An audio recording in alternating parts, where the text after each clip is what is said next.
কথা আছে যে গাছ লাগাতে ইচ্ছে করলে অনেক রকমের গাছই লাগানো যায়। দেখুন এখানে একটা পেঁপে গাছ লাগানো হয়েছে। পেঁপে গাছে আপনার ফুলও এসেছে, দেখতে পাচ্ছেন এখানে ফুল। তার এই পাশে এখানে একটি চারা দেখা যাচ্ছে, এটা হচ্ছে আপেল গাছের চারা।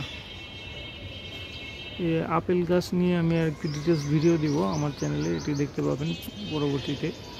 আপেল গাছের চারা কিভাবে করা যায় এই ডিটেলস একটি ভিডিও দিব। এখানে দুটি আপনার পেঁপে গাছ রয়েছে, আপনার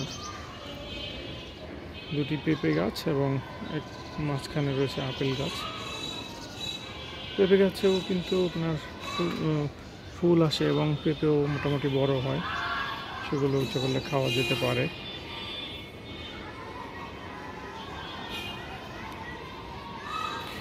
ধন্যবাদ সবাইকে। আপনারা যদি আমার চ্যানেলটিকে ভালো লেগে থাকে তবে সাবস্ক্রাইব করতে পারেন। সাবস্ক্রাইব করে বেল বাটনে ক্লিক করে দিন যাতে কোনো ভিডিও মিস না করে থাকেন। ধন্যবাদ।